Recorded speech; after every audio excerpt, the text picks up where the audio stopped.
The worst thing a person can steal is not money. It's a child's future.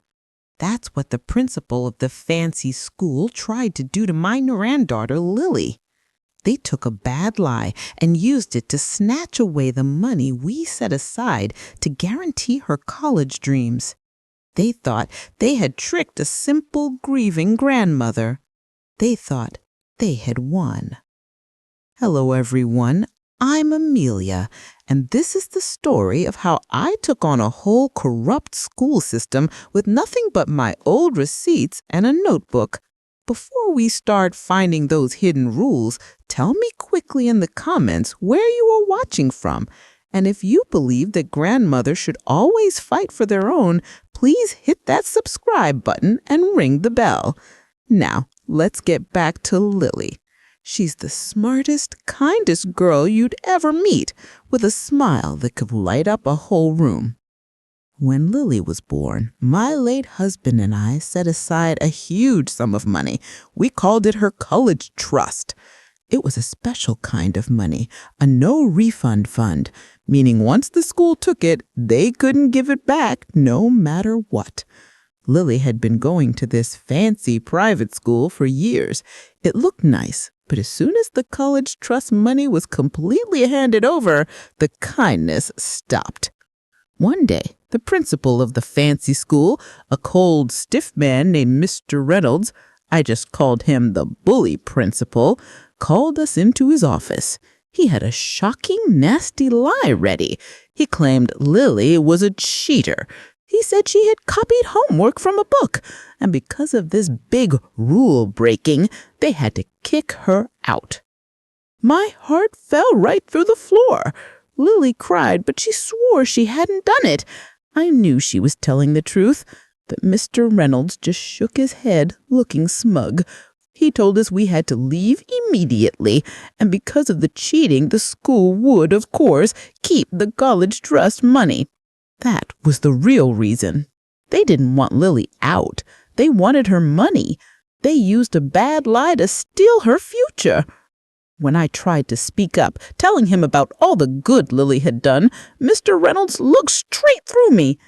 "Mrs. Hayes," he said, using that tone reserved for dismissing old people, "I appreciate your emotions, but you are just a grandmother. We are the professionals. You simply don't understand how this system works." That was his mistake. He thought I was just an emotional, simple old woman who would cry and walk away. He didn't know that my life was spent working as a bookkeeper, where I learned one thing above all else. The simplest truth is always hidden in the receipts. He had tried to steal my granddaughter's future, and I decided right then and there that I would treat his entire fancy school like a bad set of grocery bills. I was gonna find every single lie he ever told, and I was gonna make him pay for every single penny he tried to steal. The bully principal's smug face was all the motivation I needed. His arrogance was built on the idea that his fancy school was too complicated for a simple grandma to understand. He was wrong. A school is just like a family budget. If you check the receipts and find the hidden rules, you find the lies. My first problem was getting the evidence. The principal wasn't going to hand over his secret papers. I decided to call my friend, Martha. Martha used to work as a secretary at the town library for 20 years, and she knows where every important piece of paper is filed in this town. I told her the whole story. Martha was furious. "Amelia," she said, "if he's lying about the students, he's lying about the money. We need to look for patterns." We decided to meet at the library, the best place to hide and work. We started gathering all the public papers we could find about the school. We looked for old school newsletters, minutes from school board meetings. We called these the gossip notes, and any paper that listed their official rules. We weren't looking for cheating papers. We were looking for money papers. Martha taught me how to read the old school minutes. We started seeing a pattern that chilled us to the bone. Over the last 10 years, 3 other bright students had been suddenly kicked out right before their final year. Every single one of those students had a big, non-refundable scholarship like Lily's. It wasn't an accident. It was a pattern of stealing. The school was using small lies to steal big money. To prove the whole thing, we needed one more thing: the original money contract. The big official scholarship agreement that spelled out exactly when the school could keep the money and when they couldn't. Without that contract, we only had suspicion. With it, we had a weapon. We knew Mr. Reynolds would guard that contract with his life. We just had to figure out how to get a clean copy without letting him know we were closing the trap. The search for the money contract was the hardest part. Martha found a crucial clue in a public legal archive downtown. It was an old document mentioning the school's policy on handling large donations. The document didn't have the contract itself, but it mentioned the bank the money was held in. That bank had a public filing requirement. I put on my best dress and went to the fancy bank downtown. I didn't go in making demands. I went in playing the role of the confused, sentimental grandmother who just wanted one last look at the gift my dear late husband set up. I smiled. I was polite, and I was persistent. The young clerk, seeing the elderly, well-dressed widow, was sympathetic and tired. I explained that I just needed a copy of the trust agreement, the official name for the money contract, because I couldn't remember where I filed mine, and I wanted to frame it for Lily. The clerk looked at the file, and since the document wasn't secret, he photocopied the entire thing for me. Victory. I now had the money contract, the rule book the principal thought I would never see. I took it home and spent hours going over the complicated language. Martha helped me. We ignored all the big, scary words and focused only on the simple promises. What did the school promise to do? What did Lily promise to do? And there it was. Near the end, buried under the many confusing sentences, was a simple promise the school had made. A broken promise rule. It stated that the school could only kick out a student for cheating if they followed a very specific 3-step warning process, which included a meeting with the parents and the school board before the final year began. Mr. Reynolds hadn't done any of those 3 things. He had just called us in and kicked us out, all in one go. This meant the principal didn't just lie about Lily, he broke his own secret rule about the money. This was more than just cheating. It was a clear reason to take back the entire college trust. The battle was no longer just about suspicion, it was about breach of promise, and I had the contract in my hand. I knew Mr. Reynolds would fight dirty. Just as we were preparing our case, a scary-looking envelope arrived. It was a letter from the school's fancy lawyer. A long piece of paper filled with threats, which I called the threatening paper.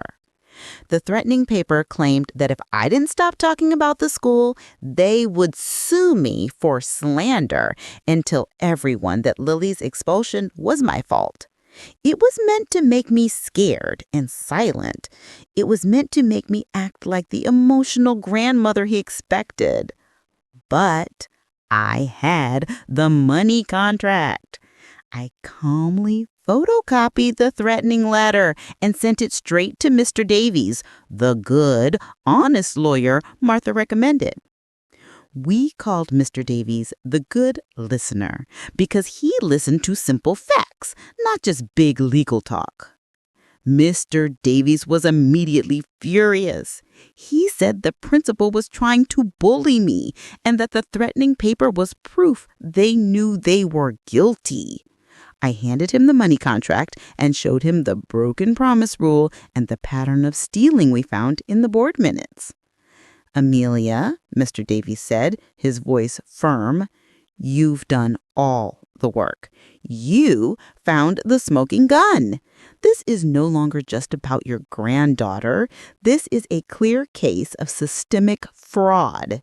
They've been stealing money from families for years."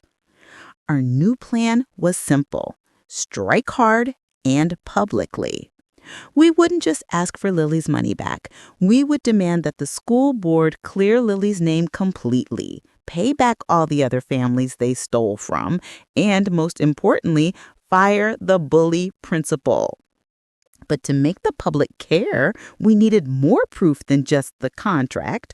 We needed an army of truth, other parents who had been hurt. We needed to organize. I realized that other families must have suffered the same humiliation, but they probably walked away scared by the threatening papers the school sent them. Mr. Reynolds counted on families being too ashamed to talk about their child being called a cheater. I knew I couldn't call the families directly, as that might alert the principal. So I took a chance. Martha and I contacted the local newspaper, the Town Talk. We didn't tell them the whole story yet. We just asked them to run a small, anonymous ad that asked, "Did your child suffer unfair treatment or expulsion from the elite prep school between 2015 and 2025? Contact us confidentially. We are checking the school's receipts." The ad worked. Within 2 days, 3 families called, all telling the same heartbreaking story. Their children were kicked out just before the final year, and the school kept their big, non-refundable scholarships. All the parents were scared and ashamed. They were exactly the victims Mr. Reynolds was looking for. I invited them all to my house for a quiet meeting. I didn't serve fancy food. I just served simple tea and told them the truth. I showed them my lies ledger, my notebook with the pattern of stealing, and the broken promise rule from the money contract. Seeing the evidence, the parents went from being ashamed victims to furious fighters. We formed the Army of Truth. We agreed to confront the school not as separate, scared families, but as a single, organized group demanding accountability. Mr. Reynolds thought I was just an emotional grandmother. He was about to face 5 angry, organized families armed with a lawyer and undeniable proof of his decade of stealing. Our lawyer, Mr. Davies, sent a final, formal letter to the school board. It wasn't a request, it was a demand. The letter detailed the broken promise rule from the money contract, demanded that Lily be immediately cleared of all cheating accusations, and warned the board that we knew about the pattern of stealing involving the other 3 students. The school board panicked. They tried to set up a private, secret meeting with just me and the principal, offering me all of Lily's money back if I would just sign a paper promising to stay quiet. This was their last chance to hide the truth. I refused the secret deal. "Mr. Davies," I told him, "this isn't about Lily's money anymore. It's about justice for the other families and shaming the bully principal." I insisted that the only meeting I would attend would be a full, open hearing with the entire school board, where my lawyer would present the evidence. To increase the pressure, Mr. Davies filed a final legal document which we called the Public Shame Order.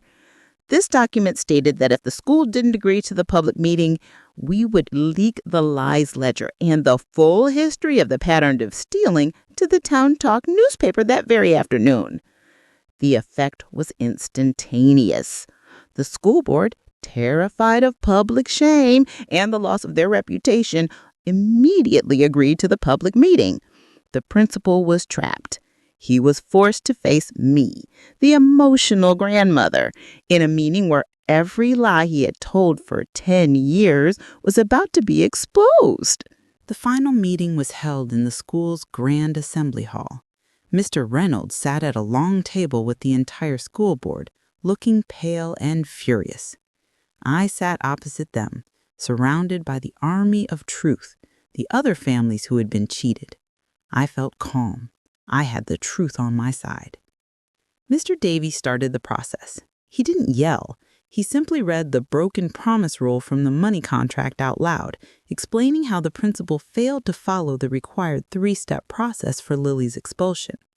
The board members looked shocked. They had clearly never read the contract themselves. Then came the moment of justice. I didn't say a word. I simply stood up and pointed to the army of truth behind me.